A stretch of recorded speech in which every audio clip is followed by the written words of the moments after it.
It's a remarkable piece of footage. If it's a hoax, it's very well done. If it's not, then I would say it's probably revolutionary. It's a fake in my opinion. If you continue to ask questions that are out of bounds, I won't hesitate to terminate this interview. This is powerful because this is not a staged event. This is real.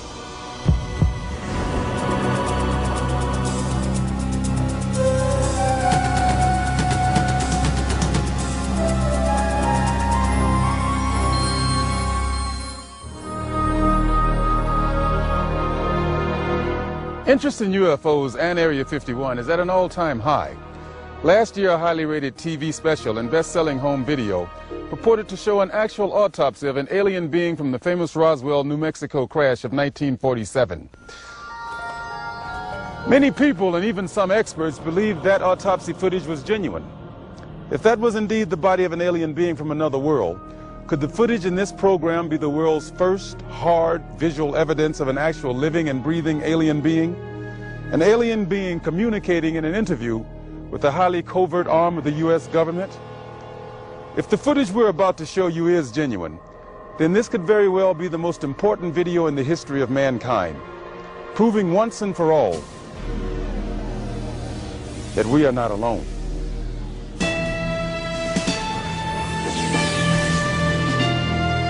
Within Nevada's Nellis Air Force Range, protected by the tightest security in the world, is the Groom Lake Test Site, aka Dreamland, aka Area 51. An installation so secret, the government cryptically acknowledges its existence only as an operating location. Until recently, the military flat out denied the presence of such a base. It has served as the testing ground for many secret research and development projects, such as the U-2 and SR-71 Blackbird spy planes, the F-117A stealth fighter, and now the SR-75 penetrator, the super-secret replacement for the SR-71. Every morning, a select group of specialists with high security clearances, some reportedly as high as 38 levels above top secret, arrive at McCarran Airport in Las Vegas to be flown to Area 51 aboard a Boeing 737. From the time they leave the ground until they return to Las Vegas at the end of each working day, they enter a world no outsider can ever truly know, except through rumor and the occasional shocking revelation. In 1989, a physicist named Robert Lazar went public with the stunning claim that the United States government was test flying dish-shaped aircraft of extraterrestrial origin at Area 51.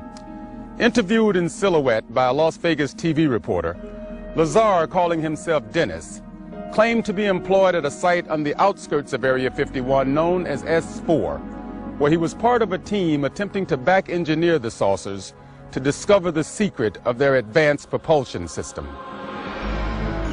It was a very sleek, thin-looking,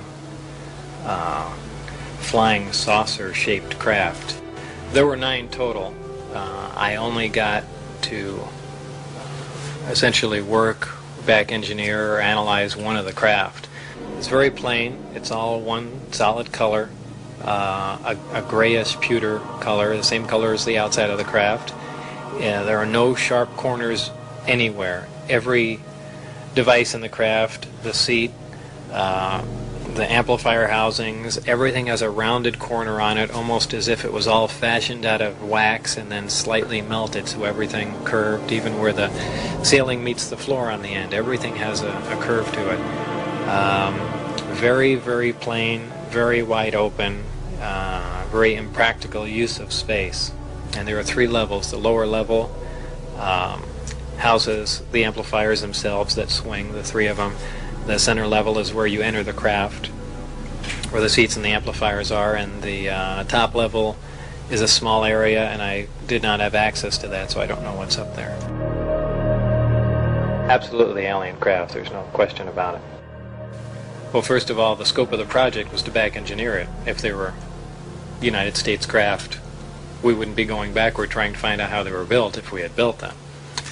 Second of all, the size of the equipment inside, the size of the seats, the materials that were in use, completely alien to us, pardon the pun, and the fuel, element 115, essentially non-existent.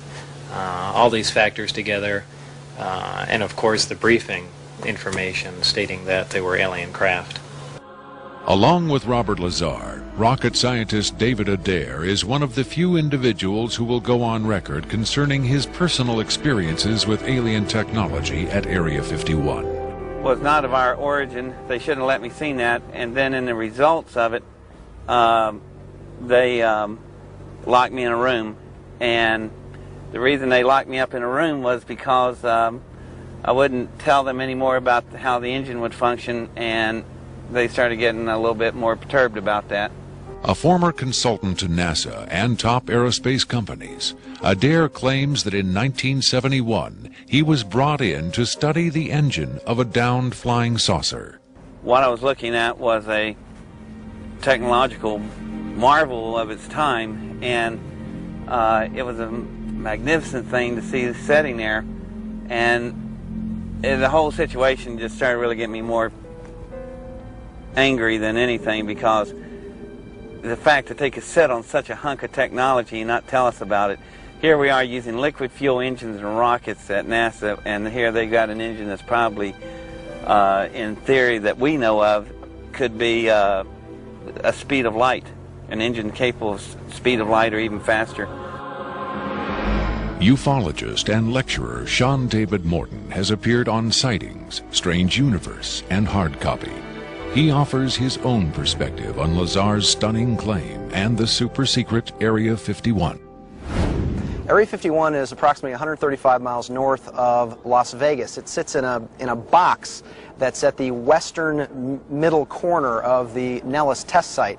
It was originally called the Groom Lake Facility, and Area 51 actually gets its name from a bombing classification. There's Area 49, 50, 51, 52, etc., etc. So one of the things that Robert Lazar told us was that if we simply went out to a black mailbox at 6:30 p.m. on Wednesday nights, that we would actually see flying saucers, that these objects would test, and that this was the military testing time between 6:30 and 9:30, and then early in the morning between about 3 a.m. and about 6 a.m. Vigorous efforts have been made by employees of the government and others to debunk Lazar's claims and discredit him personally. Nevertheless, Area 51 has become the center of a raging controversy, whether in fact certain clandestine agencies of the U.S. government are in secret contact with alien beings.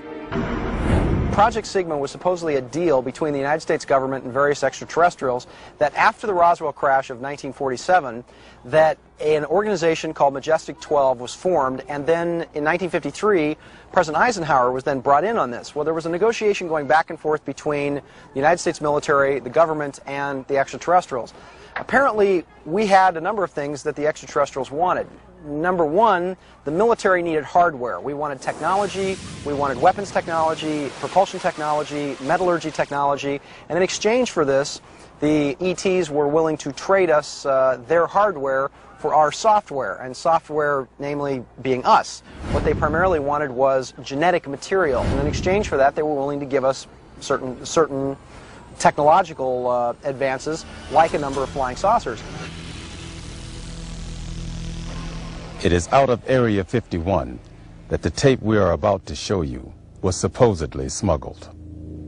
On Friday, July 26, 1996, the offices of Rocket Pictures, a producer-distributor of motion pictures and television programs, received a phone call.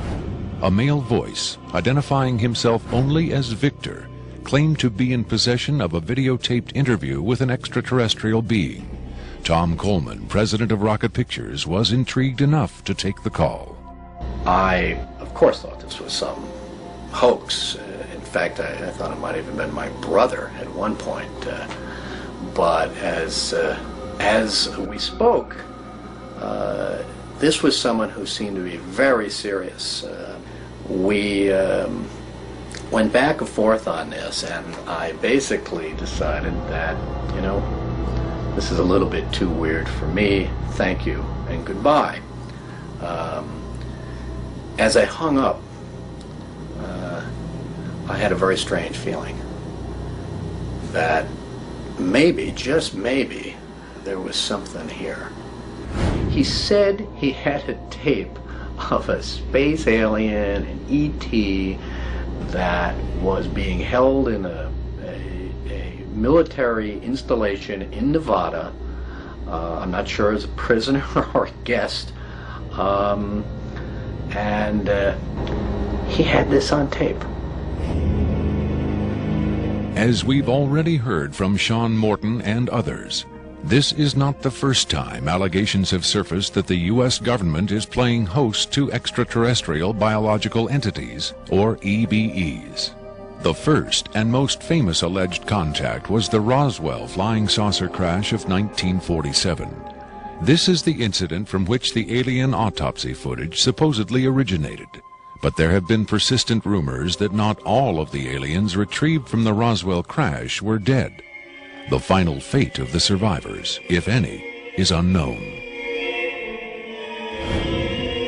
2 years later, however, in 1949, another alien is reported to have survived a saucer crash, and this being, known as EBE-1, was taken into custody and kept at a safe house. EBE-1 supposedly suffered from chronic health problems, which the doctors of the time were helpless to treat. According to a controversial, possibly fraudulent briefing document dating from the Jimmy Carter administration, EBE-1 was interviewed by means of pictographs, from which it was learned that he came from the Zeta Reticuli star system. Can we eliminate one or more of these categories from discussion? The laborious process of developing a set of symbols that could be used and understood by both human and alien amounted to the creation of a new language. If such an effort was made, it represents the greatest achievement in linguistics since the deciphering of the Rosetta Stone.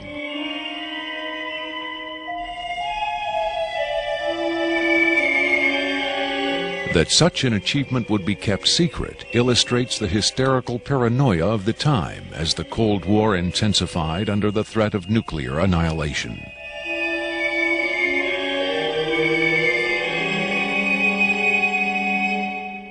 The so-called Carter-Aquarius briefing document states that EBE-1 died of unknown causes on June 18, 1952.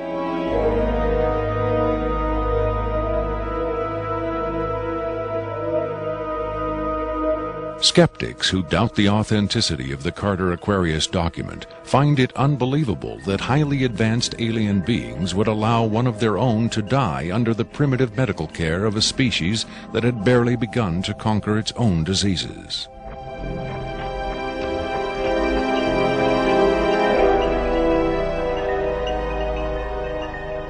But as we will hear, there are those who claim that to the aliens, death is not a final end to be feared, but a mere transition. It was in the late 40s and early 50s that the U.S. government's policy toward UFOs was formulated. Publicly, there was Project Blue Book, which made a great show of gathering data on all the major UFO sightings, finally declaring them all to be hoaxes, mass hysteria, or swamp gas. But secretly, there may have been another policy at work. Over the years, several documents have come to light which seemingly confirm that a clandestine group, Operation Majestic 12 Group, aka MJ-12, was formed by special classified presidential order on September 24, 1947, for the express purpose of gathering information on UFOs and extraterrestrials, while at the same time keeping such information